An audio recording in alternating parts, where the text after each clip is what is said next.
Bismillahirrahmanirrahim. Assalamualaikum warahmatullahi wabarakatuh. Alhamdulillahirabbil alamin. Wassalatu wassalamu ala sayyidil anbiya wal mursalin sayyidina wa nabiyyina Muhammadin wa ala alihi wa ashabihi ajma'in. Amma ba'd. Ibu-ibu dan saudari-saudari sekalian, akhwat fillah, barakallahu fikunna, jamaah majelis taklim, keluarga Al-Quran, dan yang diundang untuk menghadiri acara ini.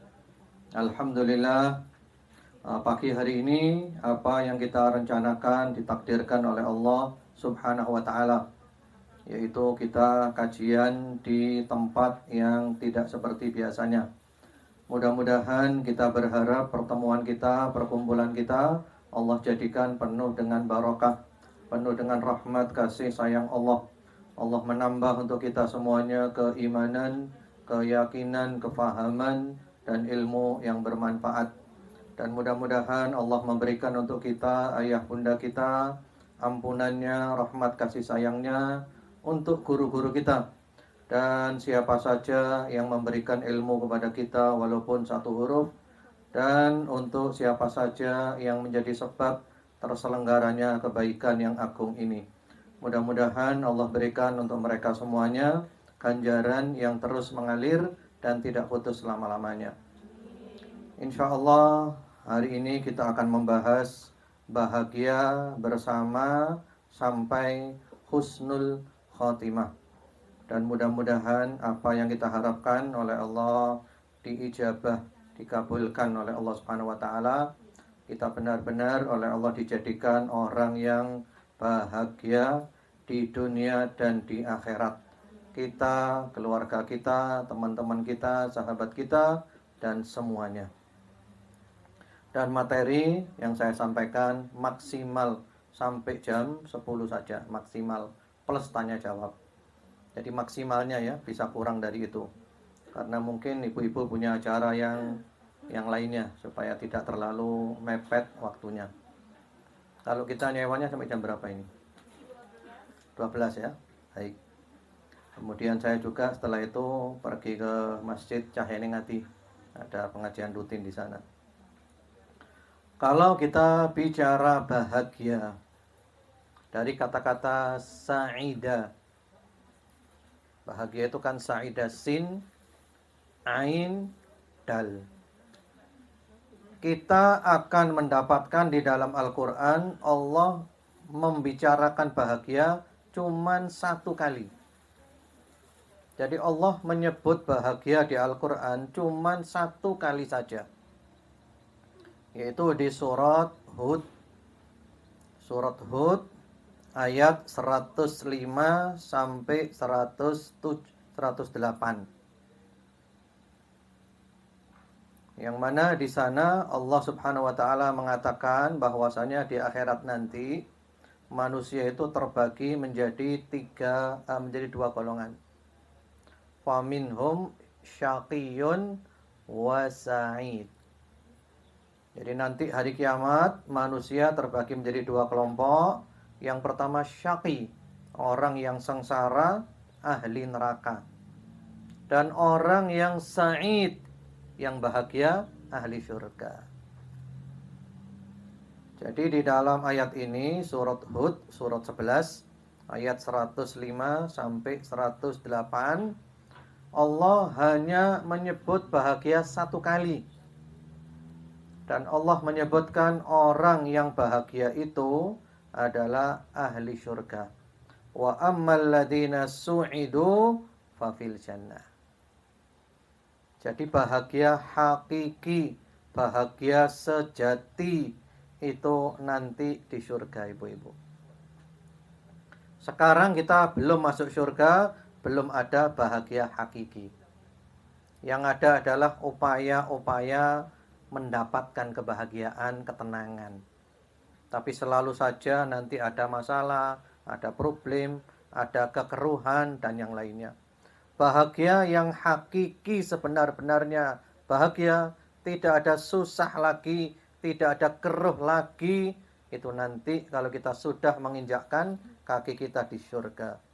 Sebagaimana Imam Ahmad bin Hanbal rahimahullahu ta'ala ketika ditanya, ya Imam, mata yajidul abdu ta'mar raha.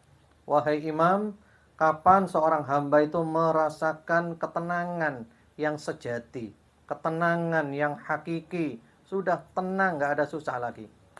Kata Imam Ahmad, inda awwali qadamin yada'uha fil jannah, ketika dia menginjakkan kakinya pertama kali di surga. Dan mudah-mudahan kita termasuk orang yang bahagia ini, yang nanti menginjakkan kaki kita di surganya Allah subhanahu wa ta'ala. Dan hari ini kita akan membahas 23 kiatnya supaya kita bahagia bersama sampai di surga nanti. Ini saya sarikan dari banyak kitab, di antaranya kitabnya Syekh Abdurrahman bin Nasir As-Sa'di, gurunya Syekh Utsaimin, Al-Wasail Al-Mufidah lil Hayatis Sa'idah. Dan saya gabung dengan kitab-kitab yang lain. Ini kalau ibu-ibu faham 23 ini, insya Allah ibu bahagia dunia akhirat. Ibu bahagia di dunia sampai di surga nanti. Yang pertama-tama bahagia itu adalah iman. Iman yang baik, iman yang benar. Ini yang nomor 1 dan paling prinsip. Hatinya beriman, lisannya beriman, perbuatannya beriman, mengimani semua yang wajib diimani. Ini resep nomor 1. Kita tidak mungkin hidup tenang dan damai kalau tidak beriman. Orang beriman itu hidupnya tenang dan damai. Orang beriman itu tegar. Orang beriman itu tidak gampang goncang oleh masalah apapun. Ini yang paling penting, nomor 1. Berapa banyak orang-orang yang mencari bahagia dan mereka tidak menemukan bahagia karena mereka cacat di masalah iman. Berapa banyak orang yang mestinya susah hidupnya, tapi mereka bahagia karena mereka memahami iman dengan baik dan benar, dan mereka mengamalkan iman dengan baik dan benar. Kalau sudah ada iman, kita akan tegar. Kita tidak gampang goncang oleh masalah apapun, oleh problem apapun. Kemudian yang nomor kedua adalah selalu menebar kebaikan. Jadi kalau ingin bahagia itu selalu menebar kebaikan, ikhlas tanpa pamrih. Wis pokok kita selalu mikir berbuat baik, berbuat baik, berbuat baik, menebar kebaikan. Tidak akan pernah rugi orang yang berbuat baik. Dan kita lakukan itu tanpa pamrih. Wis pokok yang saya pikir adalah saya selalu berbuat kebaikan kepada siapapun, kapanpun, dan dimanapun. Jadi kita selalu positif. Karena ketika kita selalu berbuat kebaikan dan menebar kebaikan, maka yang nomor 1 dapat kebaikan itu siapa? Kita sendiri. Hal jazaa'ul ihsan illal ihsan. Jadi kalau kita ini positif ibu-ibu, yang pertama mendapat positif adalah kita sendiri. Kita mikir yang baik, yang pertama dapat kebaikan kita. Kita ngomong yang baik, yang pertama dapat kebaikan kita. Kita berbuat yang baik, yang pertama dapat kebaikan kita. Kita punya niat yang baik, yang pertama dapat kebaikan kita. Kita punya rencana yang baik, yang pertama dapat kebaikan adalah kita. Jadi bahagia itu adalah efek samping. Jadi bahagia itu bukan dicari dengan bahagia, bukan. Tapi bahagia itu efek samping. Kita berbuat kebaikan, kita menebar kebaikan, ternyata kita dapat bahagia. Dan ini banyak ceritanya, banyak contohnya. Karena materi kita panjang, maka saya bahas singkat-singkat dulu aja poin-poinnya. Yang nomor ketiga adalah selalu berada dalam kesibukan positif. Ini juga penting ibu-ibu. Jadi usahakan kita tidak pernah nganggur, tidak pernah berbuat yang negatif, dan kita selalu berada dalam kesibukan yang positif. Silakan apa saja.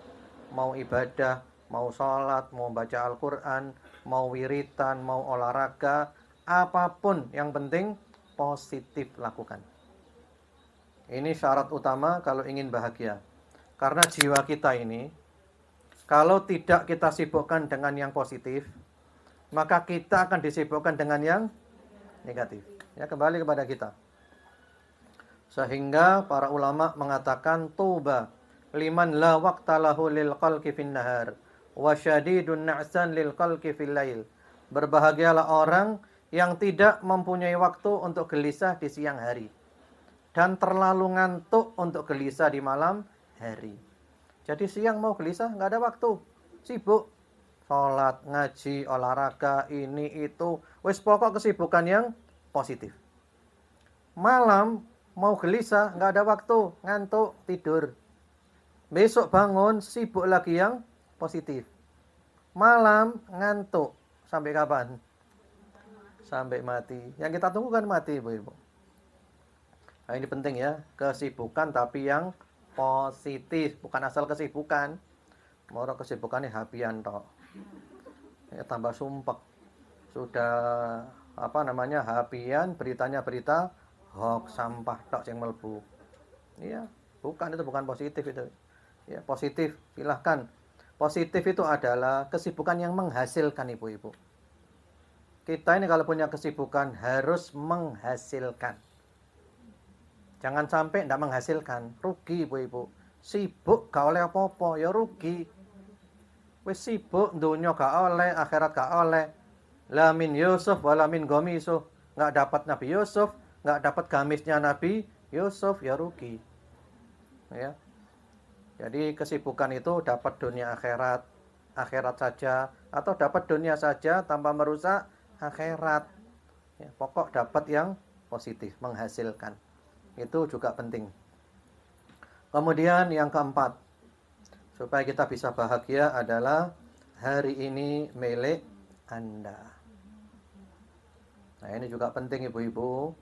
Yang membuat kita itu biasanya tidak bahagia karena hari ini mikir kegagalan-kegagalan yang kemarin. Dan hari ini takut menghadapi masa depan.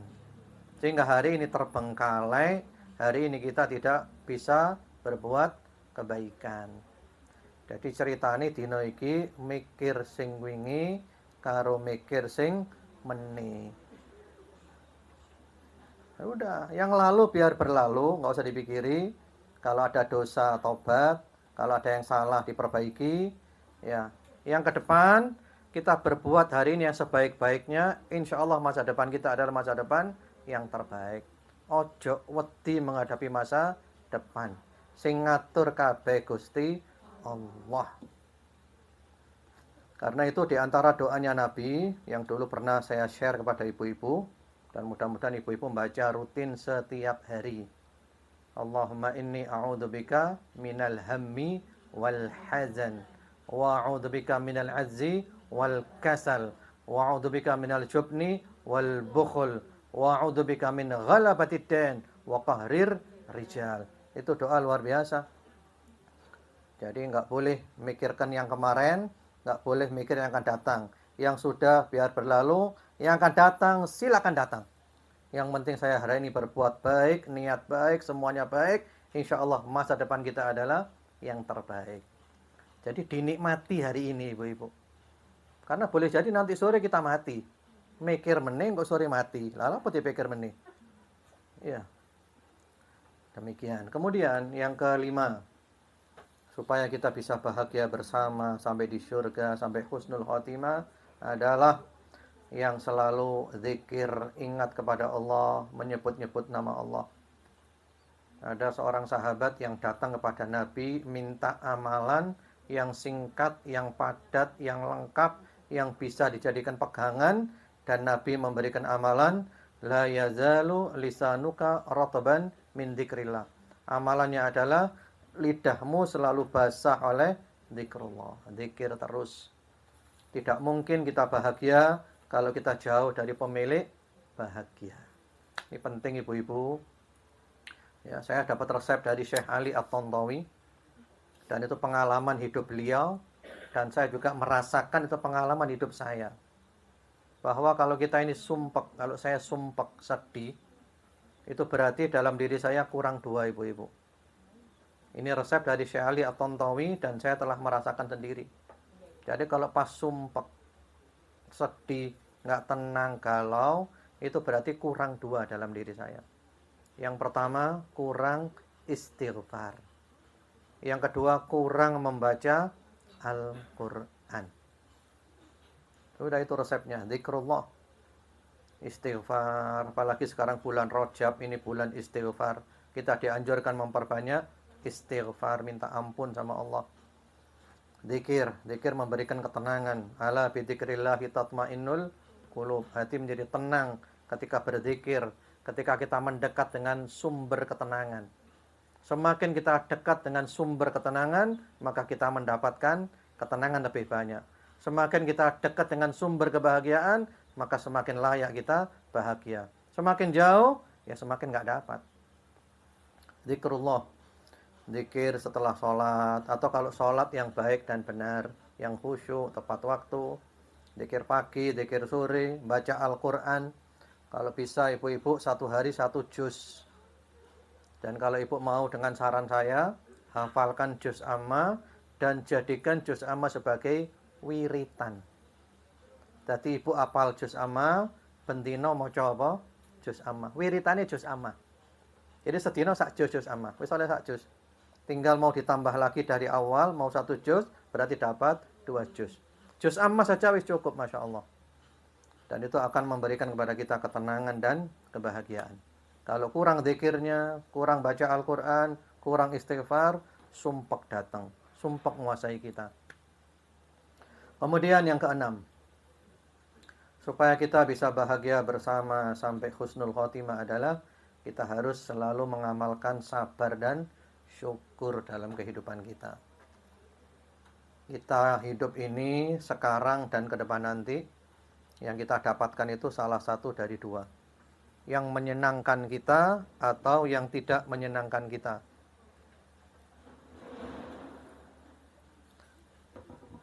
Yang menyenangkan kita atau yang tidak menyenangkan kita. Kalau kita mendapatkan sesuatu yang menyenangkan kita, maka kita sikapi dengan bersyukur. Kalau mendapatkan yang tidak menyenangkan kita sikapi dengan sabar. Yes, ngono iku urip wis. Pokok nyenengno syukur, gak nyenengno sabar. Itu hanya dimiliki oleh orang yang beriman. Orang gak beriman gak punya itu, ibu-ibu. Orang gak beriman itu kalau mendapatkan yang menyenangkan, dia akan sombong, bangga diri.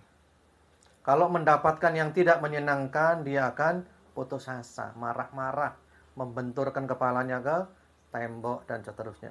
Kalau orang beriman tidak. Ya inilah hidup. Kadang saya dapat yang menyenangkan saya, kadang saya dapat yang tidak menyenangkan saya. Dan itu selalu berputar, Allah Maha Adil. Tidak mungkin orang hidup dapat yang menyenangkan saja. Dan tidak mungkin orang hidup dapat yang tidak menyenangkan saja. Tidak mungkin. Itu muter-muter. Kalau menyenangkan, syukur. Tidak menyenangkan, sabar. Kemudian yang ketujuh. Yang ketujuh adalah dalam urusan materi duniawi, lihat orang yang di bawah kita. Kalau dalam urusan akhirat, lihat orang yang di atas kita. Ya, jadi dalam urusan materi duniawi, lihat yang di bawah kita, supaya kita selalu bersyukur. Supaya kita tidak pernah meremehkan nikmat Allah kepada kita. Misalnya kita lagi sakit flu. Kita lihat orang yang sakitnya lebih parah dari kita. Kita dapat uang sedikit, kita lihat orang yang dapat uang lebih sedikit dari kita. Jadi kita bersyukur terus, saya lebih dari dia. Alhamdulillah, saya masih lebih dibanding orang lain. Jangan kebalikannya.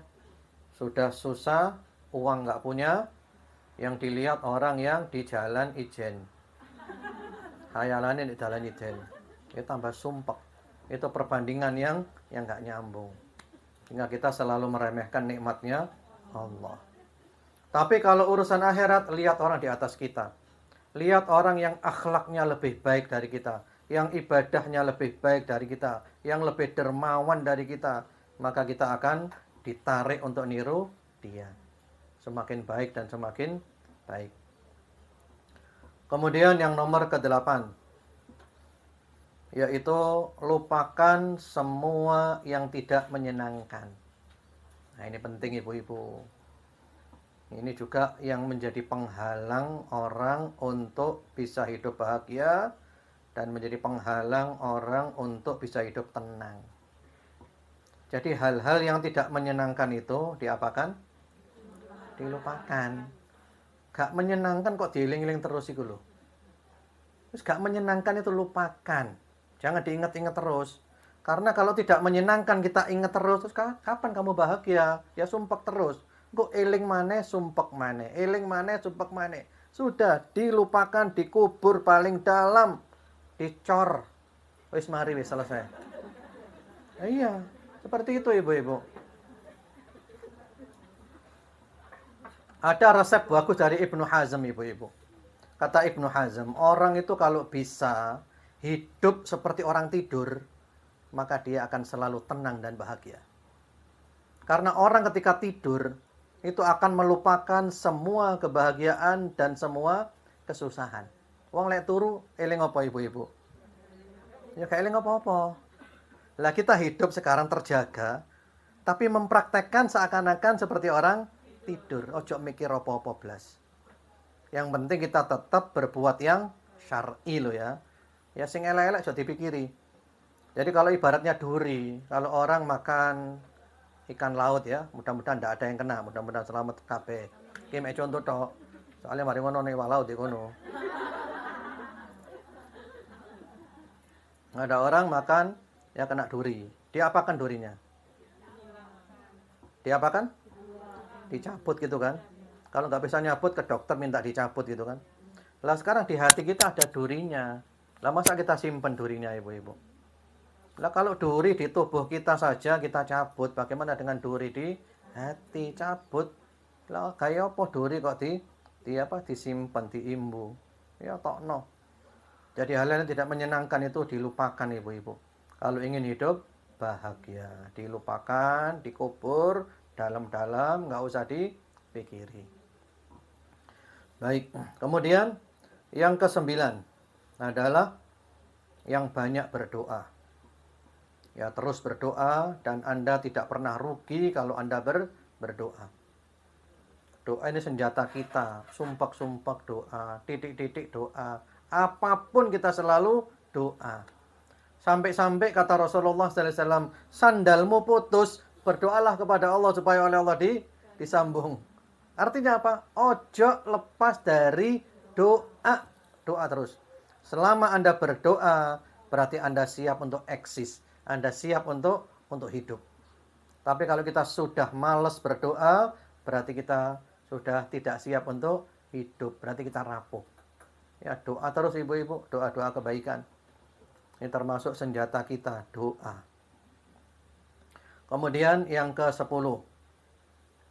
Yang ke-10 adalah selalu siap dengan segala kemungkinan terburuk. Selalu siap dengan segala kemungkinan terburuk. Namun kita tetap berusaha maksimal untuk menghindarinya.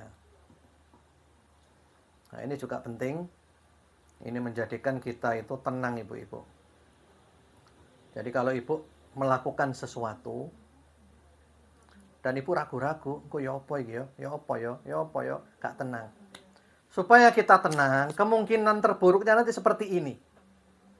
Dan ketika terjadi seperti ini saya harus siap. Tapi saya tidak mengharapkan itu. Saya tetap berharap yang terbaik. Mari, tenang, guys. Kan gitu kan? Misalnya ujian. Saya sudah berusaha, sudah belajar, sudah berdoa. Kemungkinan terburuk adalah tidak lulus. Gitu kan? Kemungkinan terburuk. Seandainya itu terjadi, saya siap. Tapi saya tidak mengharapkan itu. Saya tetap berusaha supaya lulus. Mari tenang, ibu-ibu. Karena apa? Karena kita sudah siap dengan segala kemungkinan yang terburuk. Wong iki urusan donya, gaya apa wedeni. Ya. Usaha misalnya membuka usaha, sudah usaha maksimal yang baik. Seandainya nanti usahanya gagal, tidak masalah gitu loh. Masih banyak usaha yang lainnya. Jadi kegagalan itu bukan berarti akhir dari segalanya, boleh jadi kegagalan adalah awal daripada kesuksesan. Karena itu saya selalu mengatakan kalau ada orang gagal, baik dalam rumah tangga atau yang lainnya, mudah-mudahan gagal ini adalah resep menuju bahagia. Gagal sik mari ngono senang. Ya. Baik, itu yang nomor ke-10. Kemudian yang nomor ke-11. Hati harus kuat dan jangan mudah menyerah. Jadi hati harus kuat dan dikuatno ibu-ibu, gak oleh menyerah. Insya Allah sering kita bahas di majelis taklim tentang sabar, bahwa sabar itu adalah maju terus, pantang mundur, jatuh bangun, ulet, dan tidak berhenti sebelum berhasil. Jadi hati ini dikuatno, gak oleh gampang menyerah. Selama ini baik, selama positif, saya harus berjuang terus sampai dapat. Jatuh bangun dan tidak pernah berhenti. Kemudian yang nomor ke-12, yaitu tawakal. Setelah kita usaha maksimal, setelah kita doa maksimal, semuanya serba maksimal, maka hati kita serahkan kepada Allah secara total. Wis sakarepe Gusti Allah. Apapun keputusan Allah, saya yakin itu adalah yang terbaik. Ya seperti Rasulullah Muhammad SAW ketika mau hijrah. Nabi ketika mau berangkat hijrah, itu persiapannya mateng, luar biasa ibu-ibu. Kalau zaman sekarang mungkin ya rapat berkali-kali. Diatur semuanya beres, doa, kemudian Nabi berangkat, hatinya pasrah kepada Allah. Apapun yang terjadi, wis sakarepe Gusti Allah. Dan saya selalu husnudzon, berprasangka baik kepada Allah, bahwa keputusan Allah untuk saya adalah selalu yang terbaik. Enak. Wong lek tawakal itu uripe uripe tenang. Jadi ojo kuwabe iku diapakno? Dipikiri. Ada banyak hal-hal yang tidak bisa dipikir, hanya bisa tawakal. Baik. Kemudian yang ke-13, yaitu kita harus pandai-pandai menimbang-nimbang kebaikan dan keburukan, kelebihan dan kekurangan. Dan kita yakin bahwa di dunia tidak ada yang sempurna. Jadi dalam kehidupan ini kita timbang-timbang mana kebaikan, mana keburukan, mana kelebihan dan mana kekurangan. Termasuk dalam rumah tangga, dalam hubungan kita dengan siapapun. Dan kita meyakini dunia tidak ada yang sempurna. Jadi hidup tenang ibu-ibu. Ibu-ibu jangan pernah bermimpi punya suami yang sempurna. Saya pun juga jangan pernah bermimpi punya istri yang sempurna. Bapak ibu jangan pernah bermimpi punya anak yang sempurna. Karena apa? Kecewa. Wis donya wis ngene iki. Ono lebene, ono kurangi. Donya wis ngene iki. Jadi nyantai aja. Enggak usah terlalu dipikiri. Bahkan kalau kita hitung-hitung ternyata lebih banyak ya kebaikannya daripada kekurangannya. Kemudian yang ke-14. Hidup cuma sebentar. Jangan dibuat susah. Urip mek diluk tok. Lah apa susah? Wong mari ngono mati kabeh. Tidak layak kita susah sedemikian rupa hanya mikir ceritanya di dunia. Mek diluk tok ibu-ibu kaya apa susah? Usahakan kita punya prinsip saya harus bahagia di dunia dan di akhirat. Hidup indah, mati juga indah. Wong urip mek diluk tok mari ngono mati kabeh. Lah apa sampai mikir sing nemen sampai lara kabeh. Ini penting. Saya punya nenek ibu-ibu. Nenek saya ya, suami istrinya paman saya. Cuman saya panggil seperti nenek karena beliau sepuh. Ya. Bu Ayu, panggilannya Bu Ayu. Sudah meninggal beliau. Beliau itu pernah diuji dengan penyakit. Dan beliau terpuruk ibu-ibu. Beliau benar-benar terpuruk. Waktu zaman dulu itu ya. Subhanallah pada suatu pagi beliau buka jendela rumah. Di luar jendela sana ada anak-anak sedang bermain-main. Anak-anak sedang nyanyi ibu-ibu. Nyanyi apa? Di sini senang, di sana senang, di mana-mana hatiku senang. Buat apa susah? Buat apa susah? Susah itu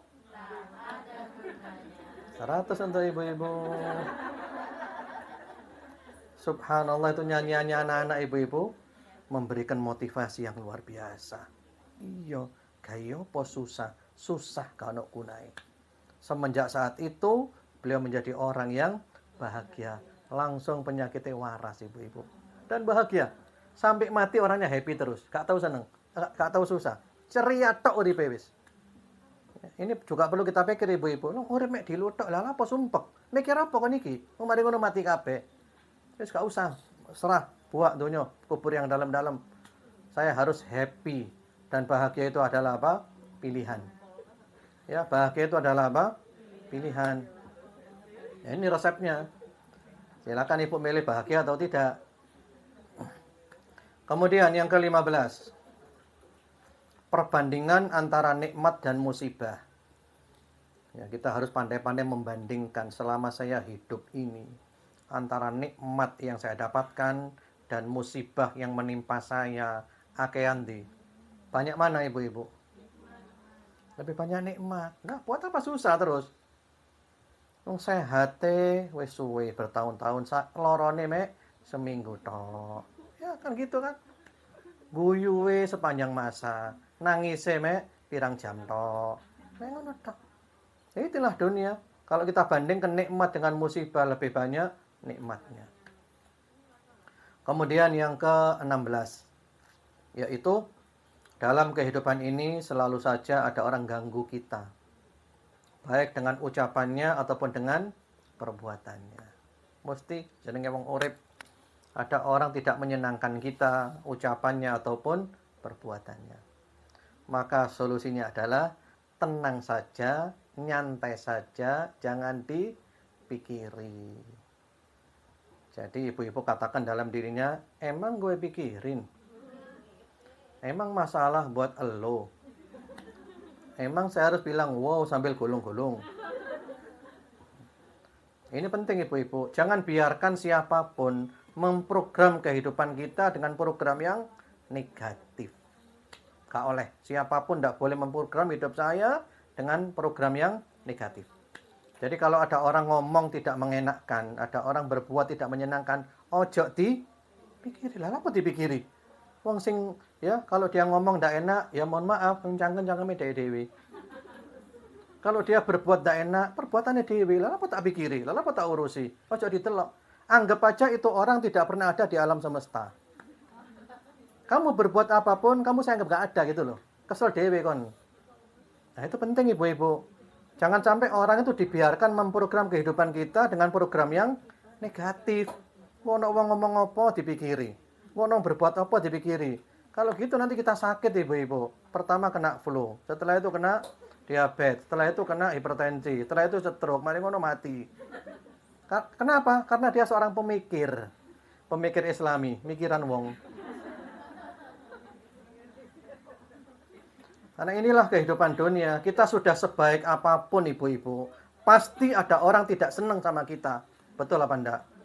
Iya, kata Imam Syafi'i, man dhanna annahu yaslam min kalamin nas wa huwa majnun.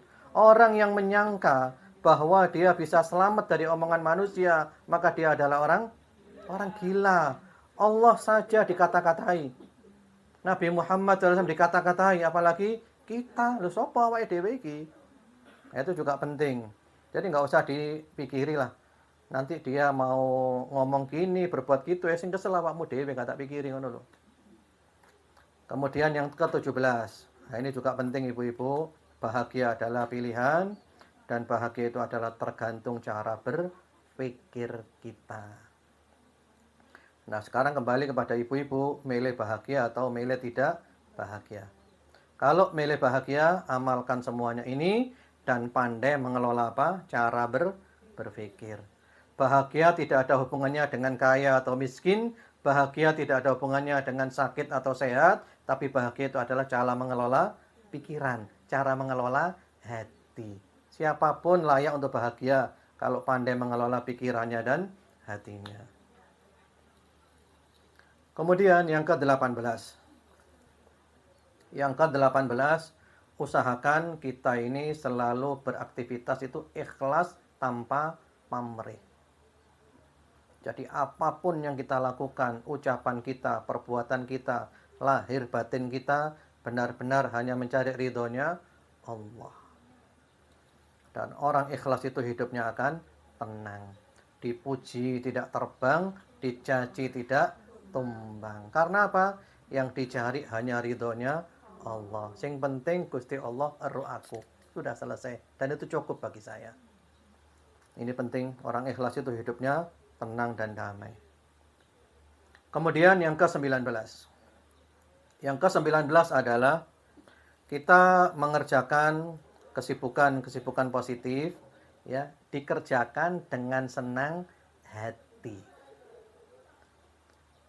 Dikerjakan dengan senang hati tanpa adanya memaksakan diri. Jadi misalnya ibu-ibu mengerjakan pekerjaan rumah, misalnya ya kerjakan dengan apa? Senang hati. Itu menjadi resep bagi kita untuk hidup tenang dan bahagia. Syekh bin Baz rahimahullahu taala, pernah dengar Syekh bin Baz ibu-ibu? Beliau itu orangnya sudah tua, buta, kurus ibu-ibu. Tapi aktivitasnya super sibuk. Beliau bangun 1 jam sebelum subuh.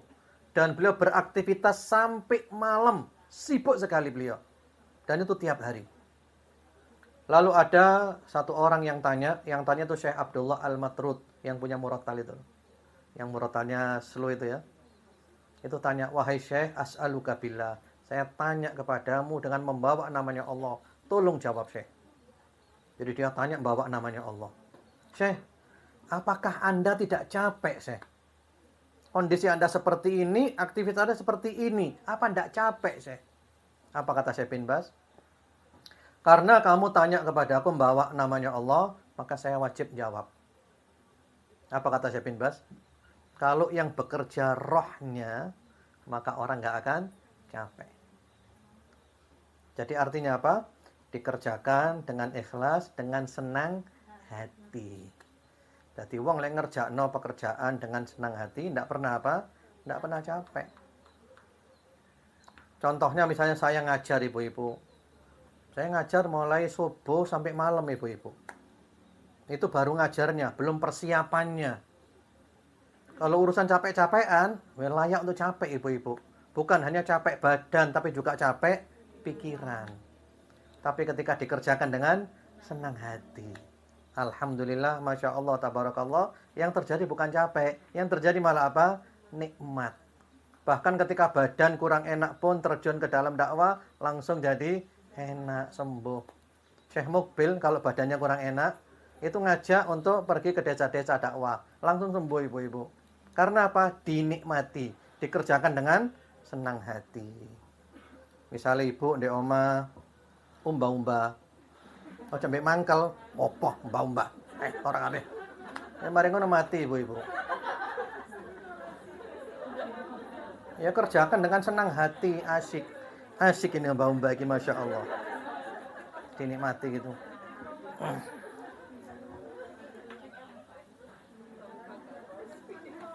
Kemudian yang nomor ke-20. Yang nomor ke-20 adalah pandai menghibur diri sendiri dan menciptakan suasana yang menyenangkan. Itu kalau bahasanya di buku-buku bahagia itu adalah mengubah lemon yang asam menjadi minuman yang manis menyegarkan. Ini ada seninya ibu-ibu. Jadi pandai menghibur diri sendiri dan menciptakan suasana yang menyenangkan. Jadi mengubah lemon yang asam menjadi minuman yang manis menyegarkan. Nah ini ada seninya ibu-ibu. Jadi hal-hal yang tidak menyenangkan itu kita berpikiran positif, kita ubah menjadi yang menyenangkan. Itu contohnya ada di buku saya Mata Air Inspirasi, itu ada cerita seorang istri punya suami kalau tidur selalu ngorok. Bahkan ngoroknya keras ibu-ibu. Sehingga istri tidak bisa tidur. Bahkan kadang saking kerasnya ketika ngorok ibu-ibu sampai tangi dewi. Terus takon, ono apa? Kata istrinya itu ada anjing menggonggong punya tetangga itu. Subhanallah, ketika suaminya meninggal dunia, setelah lama suaminya meninggal dunia, sang istri ini rindu dengan ngoroknya suami. Soalnya golek bojo sing ngono angel ibu-ibu. Sesuatu yang sebenarnya nggak menyenangkan, tapi malah itulah yang membuat hidup itu apa? Indah itu ibu-ibu. Itu penting. Jadi ibu kalau punya suami tidak menyenangkan, ibu punya pikiran positif, diubah. Ya apa kira-kira menyenangkan ini. Ya. Misalnya, contohnya, ibu punya suami itu menyebalkan. Diajak ngomong gak nyambung. Koyok ngomong karo tembok. Wis pokok gak direken blas ngomong. Ya sudah, takdirnya memang begini ibu-ibu. Wis kadung. Ya udah kadung, udah punya anak. Kalau ibu pikirin nanti ibu susah. Karena satu hari ketemu 24 jam. Satu pekan ketemu 7 hari. Terus bagaimana cara menghibur diri? Cara menghibur diri adalah, alhamdulillah saya oleh Allah diberi karunia makhluk yang antik seperti dia. Ini makhluk begitu antik, mungkin di dunia cuma satu. Dan yang dapat saya. Terima kasih ya Allah.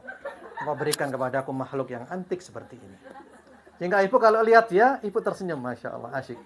Antik ini. Karena apa? Karena kalau kita tidak menghibur diri, yang mau menghibur kita siapa terus? Jadi kita pandai menghibur diri. Itu kalau ingin apa? Ingin bahagia. Caranya ngono ibu-ibu. Ojo ketemu. Aduh, sumpah aku dah. Lalu ketemu satu hari 24 jam. Mati ngadeg mari ngono ibu-ibu. Iso mati ngadeg nanti. Mati berdiri nanti. Jadi kayak happy ya wis asyik. Masya Allah. Antik ini orang ini. Di dunia mungkin cuma ini aja. Masya Allah. Luar biasa. Assalamualaikum. Itu aja. Nyantai aja ibu-ibu. Yang penting kita terus apa? Terus nasihati, terus motivasi, terus mendoakan. Dia berubah, alhamdulillah nggak berubah. Emang gue pikirin, kamu nggak boleh ngerusak kebahagiaanku. Itu penting ibu-ibu. Dan itu ada seninya ya. Dan terlalu banyak orang-orang ketika dalam keadaan susah justru mengeluarkan karya-karya yang fenomenal. Berapa banyak ulama ketika di penjara itu malah menulis buku yang dahsyat fenomenal. Jadi bukan di penjara terus terpuruk, terus nangis, tokput. Enggak. Nah, mumpung di penjara, kesempatan untuk apa? Menulis. Kalau di luar nggak bisa menulis. Nah, itu jadi sesuatu yang tidak menyenangkan, diubah menjadi yang menyenangkan. Karena ibu-ibu, yakinlah, aku yakin. Ketika Allah menguji kita di satu sisi, pasti saat itu juga Allah telah memberikan kepada kita bahagia sebagai gantinya. Di sisi lain. Allah berfirman apa? Fa inna ma'al usri yusra. Inna ma'al usri yusra. Ketika kesulitan itu turun, itu kemudahan juga turun. Turunnya bareng. Jadi jangan mikiri yang sulit, tapi mikiri mudahnya di sebelah mana. Dan nanti ketemu. Ya, saya sering memberi contoh juga suami yang dihibur dengan macan. Kalau ibu-ibu ingat, ya. Jadi suami punya istri di rumahnya itu, istrinya suka ngomel-ngomel. Wis pokok suami ini gak ono bendere. Salah tok. Ndek oma sumpek. Tapi subhanallah oleh Allah dihibur. Kalau dia pergi keluar rumah cari kayu bakar, itu ada macan datang ibu-ibu. Dan macan menawarkan apa? Punggungnya. Monggo tak gowoi kayu bakari. Dan itu dipikul kayu bakar sampai di depan rumah, kayu bakar diambil, lalu macannya pergi. Dan itu hiburan. Ndek oma sumpek mana ibu-ibu. Tapi lek metu teko omah dihibur dengan apa? Macan. Sampai akhirnya macannya tidak muncul lagi. Lalu ada orang yang tanya, wahai bapak, mohon maaf saya perhatikan bapak dari dulu. Dulu kayu bakarnya bapak selalu dipikul oleh macan. Sekarang kok bapak mikul sendiri? Apa kata orang itu? Dulu saya punya istri yang ya tidak membuat saya bahagia. Saya susah di rumah, saya sumpek. Saya dihibur oleh Allah dengan macan. Dan akhirnya istri saya itu karena sering ngomel, akhirnya meninggal dunia. Alhamdulillah. Innalillah wa inna rajiun. Ya.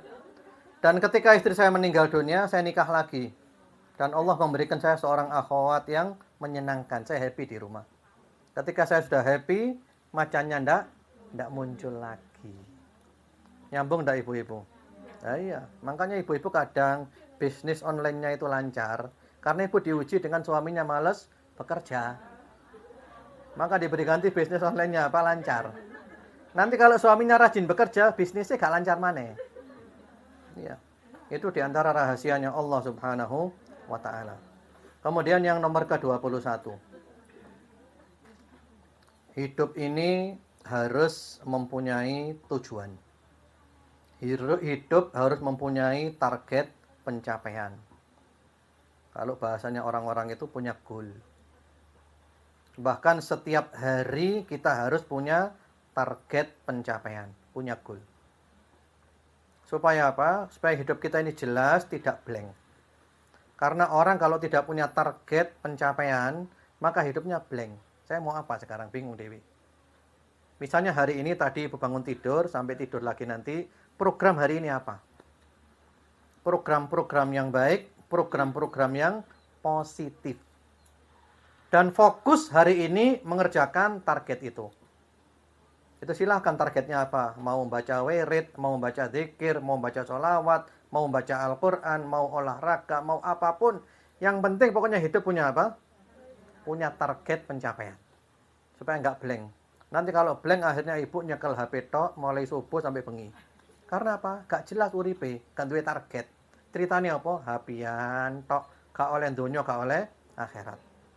Jadi usahakan hidup ini jelas ibu-ibu punya target pencapaian. Baik harian, ya apa namanya, target pencapaian dalam jangka waktu yang pendek, jangka waktu menengah, dan jangka waktu yang panjang. Kalau ibu pandai bikin, ya itu luar biasa. Kalau kesulitan, sudah hari ini per hari aja. Hari ini apa target saya? Jadi uripe jelas ibu-ibu. Begitu ada waktu luang, ya, harus dikerjakan target yang berikutnya. Silahkan apa targetnya, monggo. Yang penting pokok yang positif. Mau ibadah, mau olahraga, mau apapun. Mungkin di omah, nggak masak. Saya kepingin hari ini membuat masakan terenak untuk suami saya. Saya hari ini mau bikin jajan paling enak untuk suami saya. Yang penting apa? Kesibukan yang positif. Jadi jelas uripe. Lek gak ngono kok akhirnya ibu di omah nyekel apa? HP tok. Wis HP-an tok wis, gak jelas. Gak jelas. Karena apa? Nggak punya target. Nggak punya target pencapaian.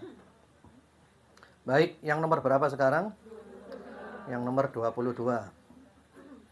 Jangan biarkan pekerjaan menumpuk. Dan kerjakan tepat waktu. Ini juga penting ibu-ibu.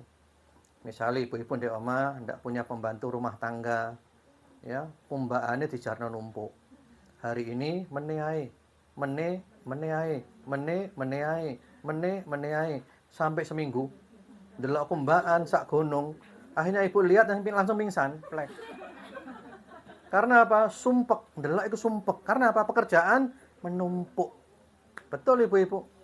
Orang kalau membiarkan pekerjaan menumpuk, delok tak wis apa? Stres wis. Aduh, sumpek aku rek. Tapi kalau dikerjakan tepat waktu kan semuanya apa? Ringan, titik, mari kabeh. Baik. Kemudian yang terakhir, hidup ini kita harus punya fikih prioritas dalam apa yang harus kita kerjakan. Fikih prioritas.